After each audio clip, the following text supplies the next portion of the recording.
Buenos días. ¿Estoy bien aquí?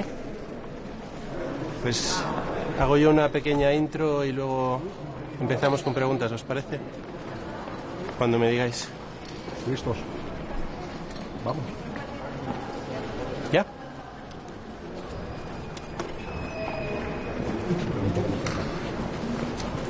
¿Todos están listos? Pobre. Okay. Vamos entonces. Bueno, nos reunimos esta tarde aquí en Bruselas en la reunión de ministros de Economía y Finanzas de la Unión Europea para tener una discusión sobre la situación de elevada incertidumbre y volatilidad que existe ahora mismo a nivel internacional como consecuencia de la guerra en Irán. Una guerra que está suponiendo ya efectos tangibles en nuestra economía.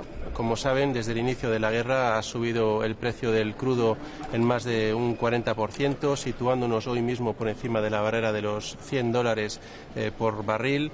El precio del gas ha subido en torno al 90%, situándonos en torno a los 60 euros. Y aunque estamos todavía lejos de los niveles de la guerra de Ucrania, sí que es cierto que el efecto final va a depender de la duración en gran medida de este conflicto, un conflicto que está llevando a una situación, como he dicho, enormemente volátil. Además, estamos viendo ya algunas consecuencias más allá de los mercados energéticos en el bolsillo, en el día a día de los españoles. No tenemos nada más que ir a ver qué está pasando en las gasolineras con la subida de precios en los surtidores. Desde el inicio de la guerra lo que hemos visto es una subida en torno a 15 céntimos el litro en la gasolina y casi el doble, unos 28 céntimos en el caso del gasoil. Y el gasoil, como sabemos, es particularmente importante para los profesionales del transporte, pero también, por ejemplo, del sector de la agricultura o también de la pesca. Está afectando esta situación también a algunos inputs, algunas materias primas esenciales, como puedan ser fertilizantes o plásticos. Es decir, ya estamos notando un inicio del efecto de esta guerra en nuestros bolsillos, en la economía española, más allá de los mercados de materias primas energéticas. A partir de aquí, como ha señalado el presidente del Gobierno, lo que va a hacer el Gobierno español es proteger a los ciudadanos, a las empresas y a los trabajadores, como ya hicimos en el caso de la guerra de Ucrania. Tenemos claras cuáles son las medidas que pueden implementarse y vamos a ir poniéndolas sobre la mesa en función de cómo se vaya desarrollando la situación. Tenemos este libro ya de lecciones bien aprendidas de Ucrania, tenemos además la capacidad de responder de manera decidida y eso es lo que vamos a ir haciendo, como he dicho, en función de cómo se desarrolle la situación. Muchas gracias, estoy abierto a preguntas. Ministro, sobre las posibles ayudas del Gobierno, comentaba usted ahora el aumento del precio de la gasolina. ¿Va el Gobierno a implementar alguna medida de carácter inmediato para paliar esta subida de los precios? Bueno, esta, como he dicho, es una de las variables donde estamos viendo ya de manera prácticamente inmediata, una semana después, los primeros efectos de la guerra en nuestra economía, con esa subida de 15 céntimos en promedio en la gasolina y casi el 28 céntimos, casi el doble para el gasoil, y es algo que estamos monitorizando muy de cerca, como he dicho, para ver en función de estos efectos cuándo y en qué medida tenemos que entrar con instrumentos de apoyo. Como he dicho, además, en particular van a ser, o estos efectos son especialmente importantes para el sector de los profesionales del transporte, agricultura o pesca. Este es diríamos, el diagnóstico y la evolución de cómo estamos viendo este impacto ya en nuestra economía en función del desarrollo en los próximos días. Tengamos en cuenta la enorme volatilidad de la situación hoy, pues veremos cuándo y cómo tenemos que entrar en cuanto a la intensidad y a las medidas concretas que pondremos sobre la mesa, sabiendo que ya tenemos un paquete que utilizamos para responder en el caso de Ucrania y que, por lo tanto, es cuestión de adaptarlo de la mejor manera posible a esta evolución de las circunstancias. Pero no por ahora, no es el momento todavía. Bueno, estamos viendo, como he dicho, el desarrollo de estas medidas.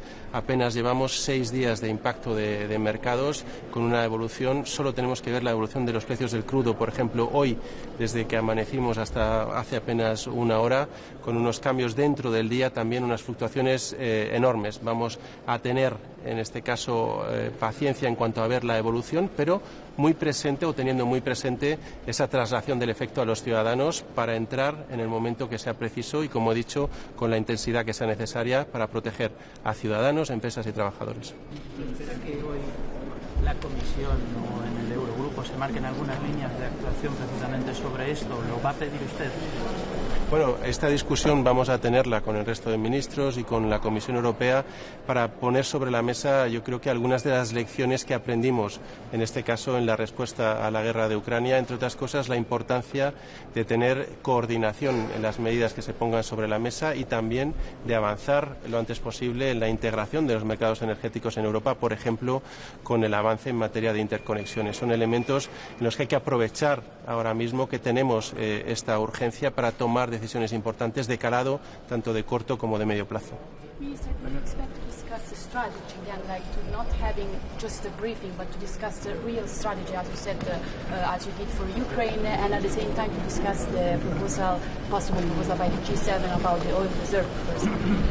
Well, it's the first discussion that we have on this topic, as the war started barely 1 week ago. So we will have a fully fledged discussion and analysis on what's going on, what the impact for our economies is, and also what the measures that are on the table for the different countries are, and to what extent we can coordinate, which is one of the key lessons that we got from Ukraine, and to what extent also we can take advantage of the situation to put an additional element of urgency and pressure to make progress on the integration of our energy markets, including interconnections of our grids, which is a key priority for Spain.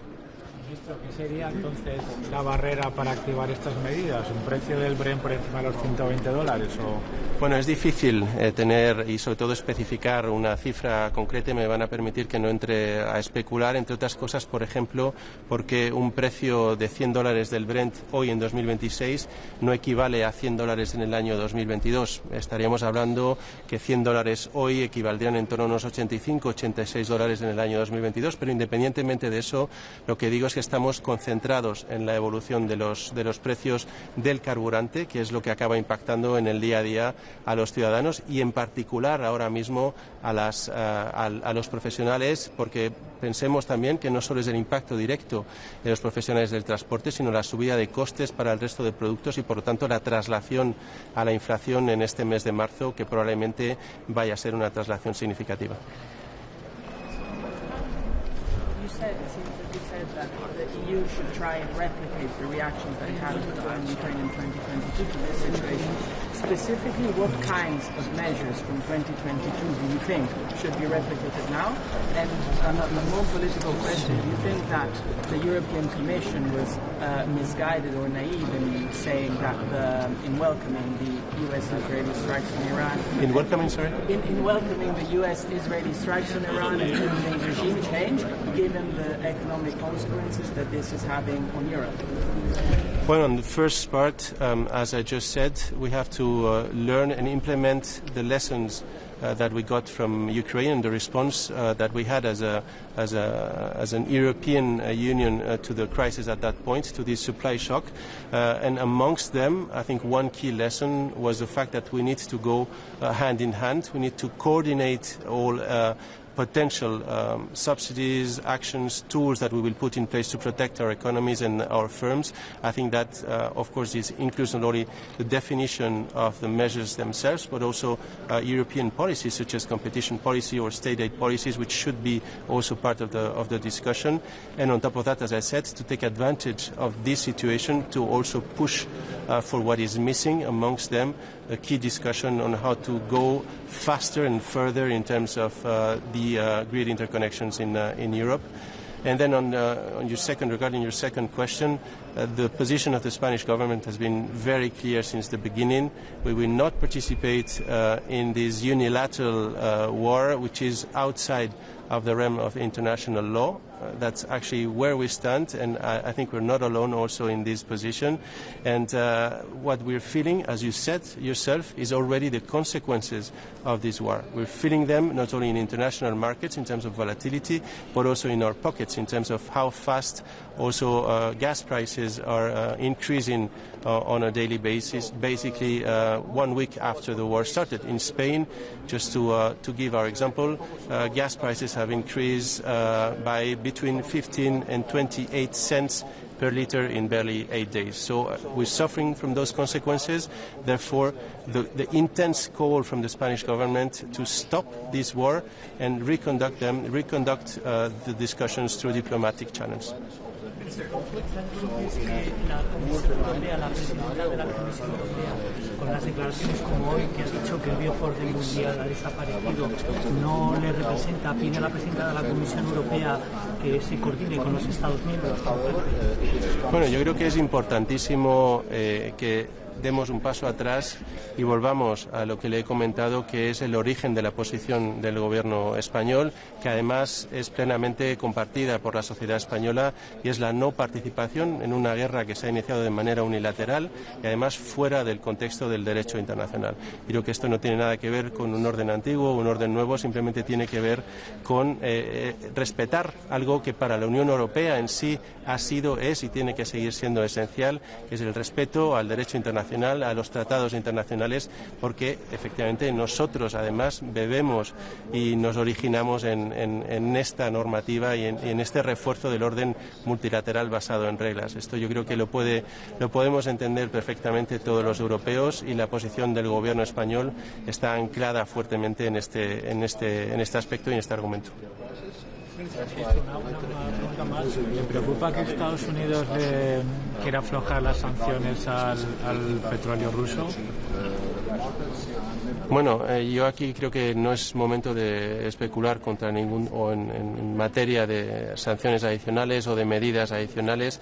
Tenemos ahora mismo una situación ya suficientemente volátil como consecuencia de la guerra como para intentar entre todos, en este caso, calmar las aguas y avanzar para que estas consecuencias puedan ser las mínimas posibles para nuestras economías, a corto plazo en precio, pero si la duración de este conflicto se mantiene, pues por supuesto que también podríamos estar viendo impacto en actividad y por lo tanto en crecimiento para la economía europea, que es una de las más afectadas al fin y al cabo.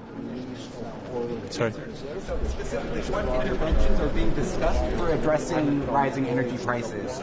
Has there been any discussion of suspending or making changes to the ETS, or in other way making changes to the EU energy market design? Well, we will have the first discussion in barely a few hours, just 7 days after the beginning of the war. Let's see what the rest of the member states want to put on the table. But I think, to some extent, we need to go back to the lessons that we learned as a response to the war in Ukraine and get the best out of those lessons, which include coordination, amongst other things. I think this is an important element. There have been a few steps that we've taken since then. For example, on the Spanish side and the Portuguese side, the Iberian mechanism as well. So let's go further and see how much we can do to actually be less dependent and less affected by this energy shock, and have further integrated energy markets, including, as I said, the further investment in terms of energy interconnections or grid interconnections as well. And follow-up question, how do you think this impacts competitiveness initiatives taken at the end of February? Do you think energy prices impact that, especially with regards to the impact on European industry? Well, energy prices are one of the main costs and therefore competitiveness factors of our companies.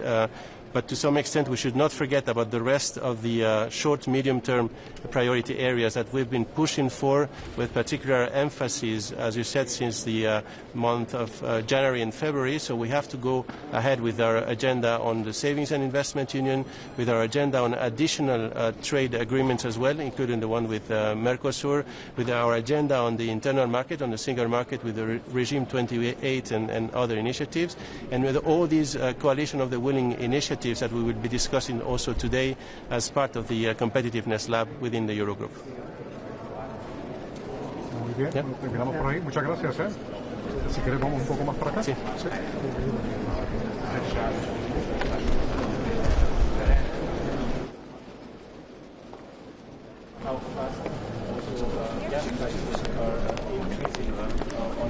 So, good afternoon. Looking forward for today's Eurogroup meeting. The focus of our discussions is going to be the economic impact of the conflict in Middle East. So, in this regard, obviously, the economic impact will depend much on the duration and regional wideness of the conflict. So in a more benign scenario where the conflict is contained within a couple of weeks, one can expect that it would not have major effect on the global and European economy. However, if it becomes more protracted with shipping disruptions in Gulf of Hormuz and also with attacks on energy infrastructure in Gulf states, it may end up with substantial stagflationary shock on the global and European economy, with higher energy prices, then spreading to the broader inflation and negative confidence effects, supply chain disruptions and tighter financing conditions. Therefore, it's important to work to de-escalate the conflict as soon as possible. The sooner it happens, the more contained impact on the global economy. The primary channel of impact on the economy is obviously through energy supply disruptions and energy prices. That's why later in an inclusive Eurogroup we'll have a dedicated discussion regarding specifically impact on energy markets and possible policy response. Thank you. Do you plan to go to the ministers with proposals on behalf of the European Commission to contain the prices, the energy prices? Indeed. From European Commission side, we have certain reflections on possible steps, and that's something we are going to discuss with ministers today. So one of the options which is considered is also the release of oil reserves to supply, to provide more oil supply during this disruption. All this crisis coming from the region. Do you have a contact, coordination with the countries that are affected by the war about the production of the energy, about the supplies? Well, indeed. So from European Union side, we are in constant contact also with Gulf countries and doing intensive economic outreach with a view to seek a diplomatic solution and to seek de-escalation as soon as possible. Thank you. Boa tarde, como estão? Tudo bem convosco? Pequeno susto. Nada de especial. Vocês na CNN é que puseram logo assim uma coisa, como se fosse uma coisa. Muito bem, não sei se posso. Bom, permitam-me que antes de uma declaração sobre a situação internacional e as suas repercussões económicas e financeiras, duas notas breves. A primeira, para manifestar o meu pesar pelo falecimento do Nuno Moraes Sarmento, quem eu era amigo. Infelizmente não poderei estar nas suas exéquias fúnebres, mas partiu um bom cidadão, um bom político e um bom amigo. Eu costumava lhe dizer que ele era o Sarmento bom e, de facto, vai-nos fazer muita falta. A segunda nota, para saudar a tomada de posse do Sr. Presidente da República e desejar, naturalmente, as maiores felicidades e sucessos ao Sr. Presidente da República e a total colaboração institucional, naturalmente, por parte quer do Governo, quer, no meu caso concreto, do Ministério das Finanças. Relativamente a esta reunião do Eurogroup e amanhã do Ecofin, será naturalmente muito marcada nos seus diferentes pontos de agenda pela situação que se vive no Médio Oriente e pelo conflito que neste momento decorre no Irão. E sobre isso, creio que é importante, em primeiro lugar, estabelecer que, naturalmente, as consequências económicas e financeiras deste conflito dependerão, sobretudo, da duração e da extensão do conflito. Quanto mais tempo ele durar e quanto mais se estender a outros países da região, maiores impactos terá no fornecimento de petróleo e gás natural, de onde uma parte substancial do consumo mundial vem exatamente destes países, não só do Irão, como dos países à volta, Arábia Saudita, Iraque, entre outros. Mas se de facto o conflito perdurar no tempo e na extensão abrangendo a região, ou pelo menos uma parte significativa da região, há naturalmente motivos de preocupação. Por um lado, é importante que se olhe para aquilo que é o desafio da Europa, em reduzir o seu abastecimento, reduzir a sua dependência de petróleo e gás natural. A Europa tem que continuar a acelerar esse processo, mas também a Europa tem que acelerar aquilo que são as reformas estruturais, as reformas que a Comissão propôs há um ano no Competitiveness Compass, para aumentar a competitividade da União Europeia, e essas reformas têm que ser aceleradas, e essa é naturalmente uma posição que o governo português tem tido e que vai continuar a ter e que hoje voltará a frisar. Eu creio que é, em todo o caso, ainda cedo e até talvez um bocadinho precipitado falar já daquilo que podem ser os impactos desta crise na inflação e, consequentemente, nas taxas de juros. Eu creio que há também uma diferença importante desta crise face àquilo que foi a crise de 2022, a quando da invasão da Ucrânia. Nesse momento, em 2022, houve simultaneamente um choque do lado da oferta, com a invasão da Ucrânia, e o impacto que isso teve nos produtos energéticos e também em bens alimentares, e um choque do lado da procura, porque estávamos a terminar a pandemia e voltou um nível de consumo privado aos níveis pré-pandemia, ou até superiores à pré-pandemia, com a economia ainda não na sua capacidade instalada em termos de produção. Portanto, foi um choque, enquanto que em 2022 foi um choque simultâneo de procura e de oferta, e recordar-se-ão que eu na altura tive uma posição de defender que o Banco Central Europeu tinha que agir e tinha que naturalmente subir as taxas de juros para poder controlar a inflação. Eu creio que ainda é cedo para especularmos, nomeadamente na próxima semana em que haverá reunião do Banco Central Europeu, creio que é cedo para especularmos ou para antevermos para já subidas das taxas de juros. Nós estamos perante apenas aqui, obviamente com um grande impacto, mas estamos perante um choque de oferta, e a política monetária é muito mais eficaz perante choques de procura do que perante choques de oferta. Em todo o caso, o país tem que atender que, se este conflito durar muito tempo, envolver aquela região e os principais produtores de petróleo e gás natural naquela região, haverá naturalmente consequências económicas ao nível do crescimento e consequências ao nível financeiro e orçamental, sendo que no caso de Portugal, agravado por aquilo que foi o comboio de tempestades que vivemos entre o final de janeiro e meados de fevereiro, que afetaram uma zona muito industrial, Leiria, Coimbra, com um forte impacto económico, e por outro lado com custos orçamentais significativos, quer do ponto de vista daquilo que é a perda da receita fiscal e contributiva, quer do ponto de vista daquilo que é a reconstrução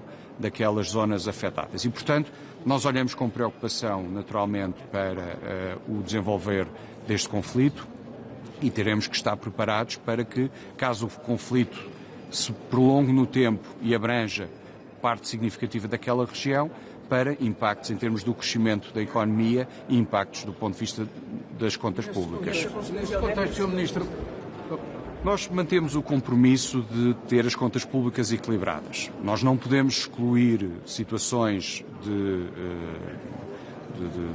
déficit se as circunstâncias assim o imporem, mas nós continuamos com o compromisso do equilíbrio das contas públicas, da redução da dívida pública. Ainda na sexta-feira a Fitch melhorou o outlook de Portugal, mesmo já depois do comboio de tempestades e do início deste conflito. A S&P tinha feito o mesmo uma semana antes.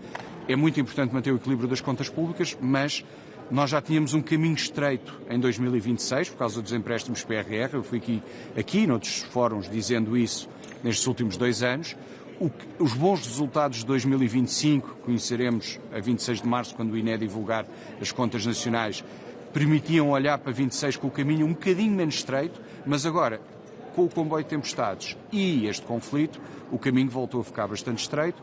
É importante que o país, como eu disse aqui há um mês, faça escolhas, mas o equilíbrio das contas públicas é muito importante, mas também é importante acudir às pessoas que foram atingidas pelas tempestades, recuperar a economia e tentar proteger o país dos choques externos que este conflito provoca. O desconto no ISP pode prolongar-se até mesmo aumentar se a crise energética se agravar? Eu agradeço a pergunta porque permite talvez esclarecer alguns equívocos e, sobretudo, alguns equívocos que ouvi durante o fim de semana ao Dr. André Ventura. O que o Governo disse foi muito claro. A partir do momento em que, face ao preço que esteve em vigor na semana passada, portanto, o preço que estava em vigor no dia 6 de março, sexta-feira passada, quando o preço, face a esse referencial da semana passada, subisse mais de 10 cêntimos, o Governo devolveria, como já está a devolver hoje, o adicional de receita de IVA. E daí um desconto que esta semana é de 3,5 cêntimos no ISP, a que, somando o efeito da não cobrança de IVA sobre esse valor, dá cerca de 4,3 cêntimos de desconto no preço. Enquanto o preço do gasóleo ou o preço da gasolina, se vier a ultrapassar os 10 cêntimos, e volto a repetir, os 10 cêntimos é com referência ao preço da semana passada, com referência ao preço a 6 de março. Ou seja, os aumentos são cumulativos. Os aumentos são cumulativos. Portanto, se na próxima semana o gasóleo voltar a aumentar, esse diferencial volta a dar direito a um desconto cumulativo do ISP, mais o efeito IVA. E deixe-me só terminar, e eu já vou a esse ponto, porque esse ponto também é muito importante. Só terminar. Se, entretanto, a gasolina subiu cerca de 7 cêntimos, se a gasolina na próxima semana ultrapassar a subida de 10 cêntimos face à semana passada, portanto, subir mais 3, 4 cêntimos, já também se aplicará o desconto sobre a gasolina e sobre o valor total da subida. Portanto, nós tivemos uma subida de 19 cêntimos do preço do gasóleo, sem IVA. Sobre esses 19 cêntimos aplicámos um desconto total ISP-IVA de 4,3 cêntimos. Se na próxima semana o gasóleo subir mais, continuará este desconto mais a subida da próxima semana. E se a gasolina ultrapassar o referencial dos 10 cêntimos, será a totalidade do aumento da gasolina também a refletir-se no desconto. A União Europeia, nós várias vezes aqui discutimos isso, a União Europeia tem sido crítica, aliás, quando apresentámos o programa orçamental de médio prazo, foi a única crítica, porque ele passou, perdoe-me a expressão, até com distinção, mas a única crítica é que nós tínhamos que reverter o desconto do ISP. Por isso é que este desconto é extraordinário e temporário. Este desconto acoda uma situação crítica, mas é uma situação que nós esperamos que se possa resolver a curto trecho, e quando voltarmos à normalidade dos preços da semana passada, nós reverteremos este desconto extraordinário e temporário e continuaremos a procurar reverter o outro desconto, cerca de 10 cêntimos, que ainda existe de 2022. Já falaram sobre este apoio, ou não tem de fazer sendo uma questão temporária? Nós demos conhecimento à Comissão, não sei se houve uma notificação formal, mas demos conhecimento à Comissão, mas sendo temporário e extraordinário. E eu creio que todos os outros países acabarão por também ter que tomar algumas medidas se este conflito perdurar mais no tempo. E o petróleo hoje já passou a barreira dos $100 e, portanto, se esta tendência continuar, os preços vão subir, e vão subir em todos os países da União Europeia e em todos os países do mundo. E, portanto, os países vão ter que responder do ponto de vista desta subida de preço. E, portanto, não creio que a Comissão Europeia, neste momento, para este desconto extraordinário e temporário, tenha qualquer objeção. Em relação àquilo que vai ser proposto hoje pelo presidente francês na reunião do G7, que é a utilização das reservas estratégicas já. Qual é a posição de Portugal e isso poderia ou não ajudar nos preços dos combustíveis? Isso pode ter algum efeito nos preços, mas também as reservas são limitadas. Eu creio que Portugal tem uma reserva para cerca de 90 dias. Estou a falar de cor, a minha colega do Ambiente e Energia terá seguramente dados mais fiáveis. Pode dar aqui uma pequena margem no curto prazo, mas também não podemos deixar de ter aquilo que é o objetivo dessas reservas, que é exatamente, numa situação de corte de abastecimento, os países terem capacidade para ir mantendo alguns serviços. E repare, nós não estamos a falar, ao contrário de 73, ou de 79 não tanto, mas ao contrário de 73, em que os países árabes disseram nós não vamos vender petróleo aos países ocidentais por causa do apoio que estes deram a Israel na guerra do Yom Kippur, nós aqui não temos um problema de abastecimento, temos um problema com o preço dos mercados internacionais, subiu muito, quer o do petróleo, quer o do gasóleo, porque o gasóleo também é transacionado nos mercados internacionais. Mas as reservas Pode baixar um pouco, mas repare, se o conflito perdurar durante muito tempo, é um efeito temporário. E as reservas servem para situações de emergência em que haja cortes no abastecimento. Imagino que, de repente, não havia abastecimento de petróleo nem de gasóleo, como é que faríamos com as ambulâncias, com os carros dos bombeiros, com os carros dos polícias, etc. Portanto, a utilização de reservas é uma matéria, sobretudo da minha colega do Ambiente e Energia, pode ter aqui um pequeno efeito durante uma semana ou duas, mas tem muitas limitações. Não sei, é um tema que ainda não foi discutido no Governo, veremos também a posição do G20, mas é importante manter algumas reservas para situações que não é esta de corte de abastecimentos. Esta é apenas de subida de preços. A União Europeia tem mecanismos suficientes para evitar um novo choque económico? Eu creio que, mais uma vez, como eu disse no início, depende muito da duração e da extensão territorial desta crise. Creio que a União tem mecanismos de apoio aos países e à economia, mas o mais importante é continuar o trabalho de redução da dependência do petróleo e gás por parte da União e acelerar a agenda de competitividade. Há sensivelmente um ano, a Comissão apresentou uma agenda muito ambiciosa e nós precisamos de acelerar essa agenda para aumentar a competitividade da economia. Falou que se o conflito se prolongar pode ter um agravamento da situação, mas não deu um horizonte temporal. Inicialmente os Estados Unidos falavam em 4 dias, depois 4 semanas. O Irão diz que tem reservas de munições para 6 meses de guerra. Eu não conheço a situação no terreno do ponto de vista militar, nem tenho.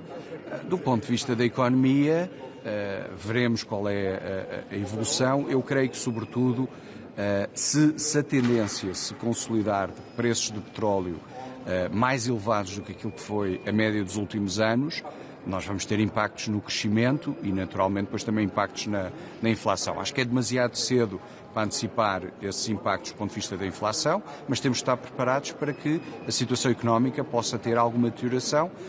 Se este conflito durar muito tempo, ou pelo menos durar alguns meses, pode ser suficiente para colocar em causa não a totalidade daquilo que era a nossa previsão de crescimento nossa e dos restantes países da União Europeia, mas para reduzir essas previsões face ao impacto. É o preço de apoiar os Estados Unidos?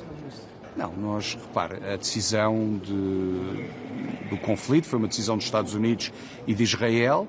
Nós, no âmbito da aliança e no âmbito dos acordos que temos para a base das lajes, os Estados Unidos utilizaram a base das lajes no contexto da resposta àquilo que depois também foram os ataques do Irão, não só a bases americanas e Israel, mas a conjunto de 12 países, incluindo Chipre, que é membro da União Europeia e da zona euro, e, portanto, nós estivemos na posição onde o país sempre esteve e onde nunca poderá deixar de estar. Muito obrigado a todos. Boa tarde.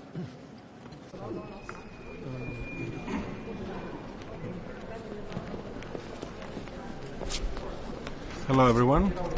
I'm chairing the Eurogroup meeting today at a moment of heightened geopolitical tension with the crisis in the Middle East entering a new and dangerous phase of escalation. And it is needless to say that our hearts and minds primarily go to the people directly affected by the conflict in the region itself. But we're also fully cognizant about the fact that the crisis itself has a very significant impact in the international political economy and obviously to Europe. We understand that the impact of energy overall in the economy is significant. We see the spikes in oil and natural gas prices being obvious in the international headlines. But I would say that at the same time, we're fully cognizant about the fact that the impact that we see in various variables is also significant. We see the impact from the Strait of Hormuz. We see the impact being quite significant overall. We had originally decided to discuss energy policy before the crisis manifested itself. And needless to say, energy policy should be a topic that the finance ministers themselves would be discussing. Now, of course, we are in crisis management mode at the same time, and this duality in terms of policy is something which has been quite manifested in the hearts and minds of European policymakers in the recent years. So we have a dual mindset when we're trying to tackle the way we handle any type of policy agenda item in the recent years, and we will be doing the same thing today, both having in mind our significant responsibility towards the sustainability of European businesses, but also vis-à-vis protecting European households from significant spikes in terms of prices. The key word here is affordability.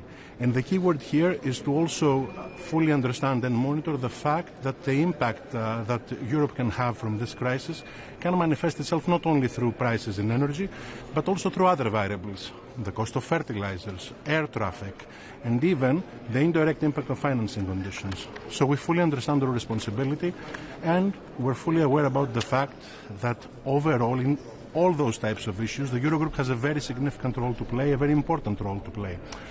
Generally speaking, ensuring Europe's competitiveness, focusing on resilience on the one hand and growth on the other hand, is the key message that we have in front of us. This is the message of the Letta report, the Draghi report, the Savings and Investment Union agenda, how to channel savings into investments, how to increase the competitiveness of European industries, how to capacity build the European industrial base, how to focus on technology.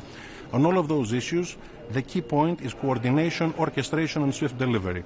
And this is what we plan to do in other topics that we will be tackling, such as digital finance, which is also a core element of today's agenda. Overall, throughout the world, people are focusing on that topic. In Europe, we have taken a very strong stance, a very firm stance on adopting the digital euro as a core policy agenda item, a public infrastructure, in fact. We plan to do something extra on top of that, unleash private innovation. Some countries are focusing on one policy agenda, others are focusing on the other. We're focusing on both. So we will be discussing how to properly do that and trying to see how to do proper risk management and unleash innovation at the same time. We know that we shouldn't miss out on this. When we introduced the euro in the past, it was one of the greatest financial and institutional innovations in history. In order to continue being at the front end of the frontier in terms of financial technologies, we need to continue innovating and adapting. And we know, for instance, that in the stablecoin discussion, Europe is not as far ahead as it should be. 95% of stable coins in the world are dollar-backed. Only 1% are euro-backed. So we understand that we need to do more, and we need to do more quickly. And this is why this is going to be one of the agenda items which we will be introducing much more aggressively in the agenda of the Eurogroup. Broadly speaking, be the topic energy policy and crisis management, be the topic digital finance or any other element of the Savings and Investment Union agenda. I'll come back to a statement I made on the first day that I was appointed Eurogroup president by my colleagues. Strategy is delivery. We will be judged, we will be assessed by how quickly we will be able to deliver upon those policy agenda items. And I firmly believe that Europe has the capacity to deliver, and the time for decisions is now. Thank you very much.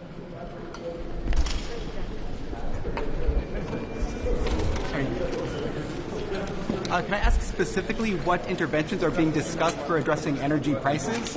Is there any talk of suspending the ETS or making major changes to the European energy market? First of all, today we had planned to raise the energy policy discussion before the crisis manifested itself in the Middle East, as I mentioned. And there the core topics that we had in mind were the connectivity between the European member states and the fact that we don't have a single European energy market as we should have. This is why I mentioned before competitiveness vis-à-vis the European businesses as a core element in the discussion. At the same time, now we have a crisis manifesting itself in the Middle East. This means that we will be tackling both the short-run crisis management agenda and the long-run strategic reform agenda together at the same time in the context of the European fiscal rules, in the context of the European economic capabilities. We're open to discussing measures. It is a function of how the crisis will manifest itself in the coming weeks. We have a toolkit that we advanced in the past. The toolkit is the 2022 toolkit from Russia's invasion to Ukraine. We're not yet there. We're following the situation. We're focusing on the situation. And we're also cognizant of the fact that this toolkit needs to be adjusted and adapted. I remember this quote from the past: the dogmas of the quiet past are inadequate to the stormy present. We understand that we need to evolve our policy responses as well, and we plan to do so. One of the issues that was discussed in the G7 meeting was the release of the emergency stocks of oil in order to bring down the energy prices. Was there consensus among the G7 countries that this is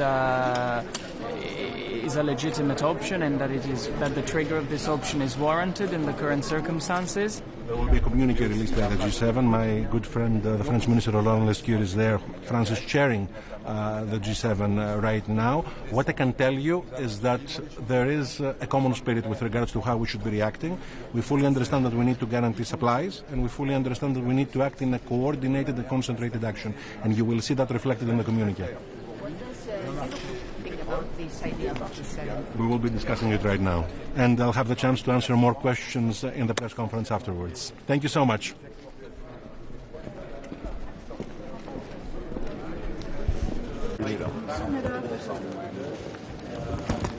Mijn collega van de NOS wil nog eerst. Goedemiddag. Ik zie jou, Jolanda, en ik ga gelijk naartoe. Hoi. Ja. Fijn dat u tijd heeft. Ik heb een aantal vragen. U gaat vandaag spreken over de energieprijzen ook met uw collega's. Wat gaat u inbrengen? Nou, we zijn hier vandaag in Brussel om over heel veel onderwerpen te praten. Een daarvan is inderdaad de macro-economie. En daar zullen de energieprijzen, de stijgende energieprijzen, uiteraard onderdeel van zijn. En de gevolgen voor onze economie. Je ziet iedereen daarmee worstelen. Het hangt natuurlijk heel erg af de gevolgen van de duur van het conflict, de omvang van het conflict. En dat is niet alleen een Europees vraagstuk, het is een wereldwijd vraagstuk. Je ziet het ook in Azië, je ziet het in Europa. En dat gaan we bespreken met elkaar. Die prijzen, bijvoorbeeld bij de pomp, gaan nu al door het dak. Mensen maken zich daar grote zorgen over. Kijkt u naar concrete maatregelen om die prijs te drukken? Nou, ik begrijp die zorgen natuurlijk heel goed. Want iedereen voelt dit rechtstreeks in hun portemonnee. Dat is ook de reden waarom we in het coalitieakkoord hebben gezegd dat we die korting op die benzineaccijns ook verlengen. Dat we zien dat die prijzen heel hoog zijn. Ik denk dat iedereen ook nog heel vers in het geheugen heeft de Russische inval in Oekraïne. Wat dat deed met de energierekening. Ik benadruk wel. In die heftigheid, daar zijn we nog niet. Maar we houden het wel goed in de gaten, deze situatie. Maar die prijzen zijn natuurlijk wel nu al echt heel hoog. En ook, je ziet energiecontracten de prijzen omhoog gaan. Is er dan nog niks concreets waar u naar kijkt om toch eventueel maatregelen te kunnen nemen? Die oorlog die kan nog best een tijd duren. Nou, dat weten we niet en dat is het hele punt. We zien nu een heftige marktreactie. Natuurlijk als gevolg van het conflict in het Midden-Oosten. Dat veel energie ook precies in dat gebied geproduceerd en geëxporteerd wordt. En daar heeft nu de hele wereld last van. Nogmaals, echt een wereldwijd probleem. Niet alleen Nederland, niet alleen in Europa. En dat is ook de reden waarom we het hier bespreken met elkaar.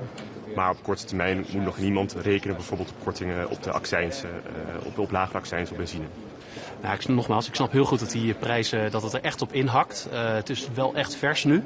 We zien nu een heftige marktreactie. Maar hoe het zich verder ontwikkelt, dat weten we simpelweg nog niet. Het is echt afhankelijk van het conflict, hoe lang het duurt, welke omvang het plaats heeft. En of die straat van Hormuz, waar het eigenlijk nu de bron van het probleem is, of die ook weer veilig open gaat, zodat ook de energie weer kan stromen door die straat. Mocht u dat toch langer aanhouden, welke knoppen heeft u dan om aan te draaien?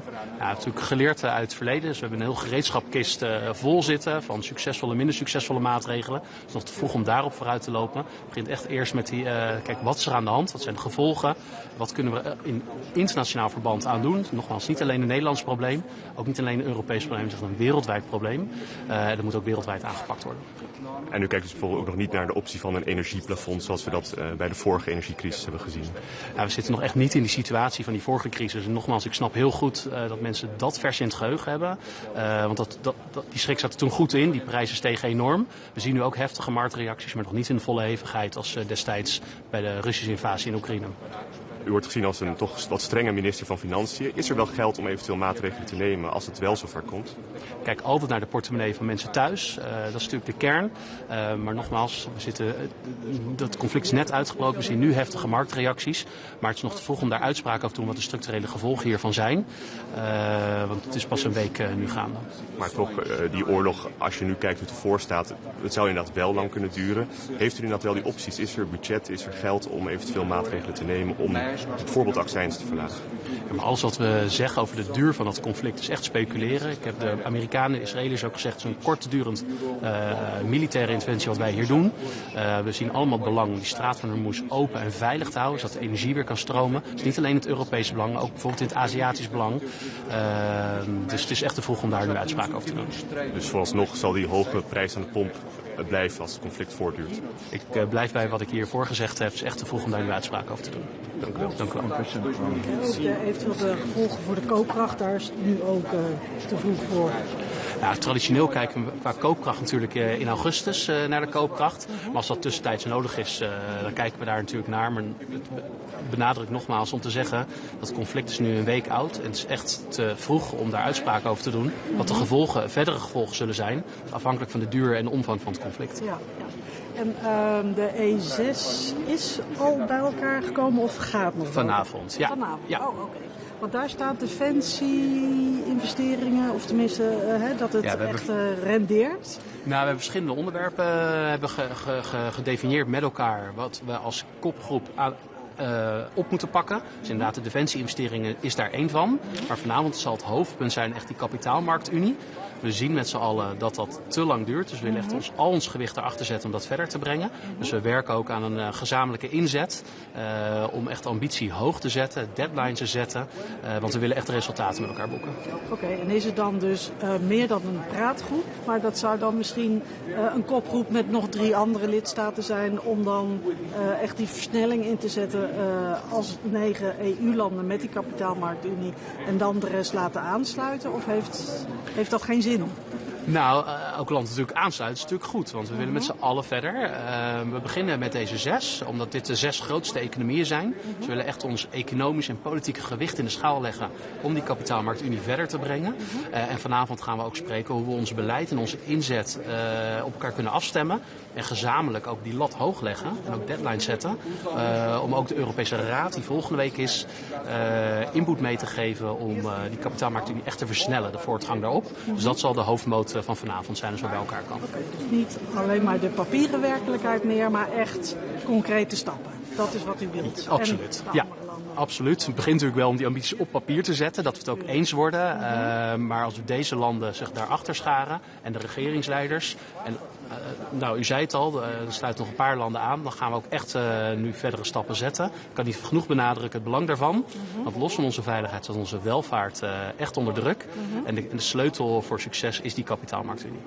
En de euro, staat die nu onder druk gezien de hele situatie in het Midden-Oosten? Ja, dat kan je op heel verschillende manieren aanvliegen. Dat is niet het geval. Maar de kracht van een munt is uiteindelijk een uiting van de kracht van de economie. De Europese economie, dat is een van de grootste economieën van Europa, van de wereld. En tegelijkertijd staat het onder druk. We zien vergrijzing, we zien dat we veel investeringen moeten doen. Productiviteit loopt terug. Dus het is het belang van dat we blijven groeien met elkaar. En daar is die kapitaalmarktunie weer essentieel voor. Oké, maar de situatie nu in het Midden-Oosten, verslechtert de situatie van de euro niet? Dus loopt dat niet gevaar? Nou, alle economische gevolgen van het conflict, dat is echt te vroeg om daar uitspraken over te doen. Want wat ik net ook al zei, we weten niet hoe lang dit conflict duurt en wat de omvang van het conflict wordt. Dus alles wat ik daarover zeg is speculeren en dat is verstandig om dat niet te doen. Nog een laatste vraag over de kapitaalmarktunie in relatie tot defensie-investeringen. Zouden die dan ook extra vleugels kunnen krijgen? Ik kan even niet op. Nee, maar ik snap uw vraag. Kijk, alle Europese landen, ook voor onze veiligheid, zijn voor grote investeringen om in defensie te doen. Ik heb ook elke keer gezegd, ik ben een voorstander van gezamenlijke defensie-inkoop om meer veiligheid voor diezelfde euro te krijgen. Als elk land individueel gaat inkopen, drijven we prijs op. Ik vind dat zonde van dat geld, maar ik vind het ook zonde van onze veiligheid. En ik wil zoveel mogelijk veiligheid voor dezelfde euro. Dus ik ben een groot voorstander van gezamenlijk defensie-inkoop. Dat is ook een onderwerp waar ik me hier in Brussel hard van maak. Oké, dankjewel. What options are on the table to cushion the high oil prices for today's discussions? Right now we're just discussing the macroeconomics of Europe and all the elements that are influenced on that. And of course the energy prices is an element of that. And we're discussing that in an analytical sense. But do you have any estimates as to what the impact on the Dutch economy could be? And do you think that it could be as bad as the oil shock and the energy crisis in 2022? We're definitely not there yet. So if we compare those two, they're uncomparable yet. But of course it has an influence, not only for the Dutch economy, but for the European economy and for the world economy as such. Because we see also the consequences in Asia. So this is not only a Dutch or a European issue, it's a worldwide issue. Do you think the idea of opening and issuing these oil reserves in order to cushion the shock, is it a good idea and an idea that as the Netherlands you're ready to explore? Well, this is being discussed in the G7 format later today, and I will leave it there, and I will see what the outcome is. But of course, every measure that's going to be put in place is more than welcome. Are you concerned that the US might push for loosening the sanctions on Russian oil? It's too early to speculate on that. And speaking of Russia and Ukraine, which will be a topic for tomorrow, if the Hungary does not relent its opposition to the 90 billion loan, in the short term, can countries such as the Netherlands front-load their bilateral aid to Ukraine in order to allow them to remain solvent for the foreseeable future? There are no alternatives yet for that loan package. Every alternative takes time which Ukraine does not have. So it's very important that we unleash this loan package. And for that, it's good that there's going to be a mission to Ukraine to look at that oil pipeline in order to solve this issue, and the loan package, as agreed already, can be opened up to Ukraine. Is joint debt one of the measures? No, I'm against joint debt. Yes, I'll leave it at that. Thank you. Thanks, everyone.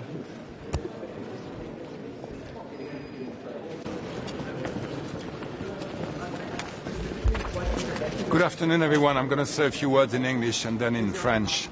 Obviously, the focus of finance ministers across the world this week has been the crisis in the Middle East and its potential impact on markets and on the global economy. We're going to discuss it after this at the Eurogroup, but I also convened a G7 finance ministerial meeting that's just ended to discuss the situation. We looked at market volatility, we looked at macro impact, we also focused on the potential political implications, because as we know, our households are directly affected, especially for gasoline prices, by what's happening in the Middle East. We've agreed to monitor the situation very closely. We're going to convey meetings as much as needed in the next few weeks, days and months if needed. We're also going to have meetings with the central banker. Today was just the finance minister. We had the International Energy Agency with us. We also had the IMF, and we also had the World Bank. I want to be very clear on the fact that we are ready to take necessary and coordinated steps in order to stabilize markets, such as strategic stockpiling. Je vais dire quelques mots en français. Évidemment, les ministres des Finances ces temps-ci sont très occupés et suivent de très près ce qui se passe au Proche-Orient. C'est le cas de l'Eurogroupe qui se réunira après ceci. C'était aussi le cas de la réunion des ministres des Finances du G7 que j'ai convoqué cet après-midi.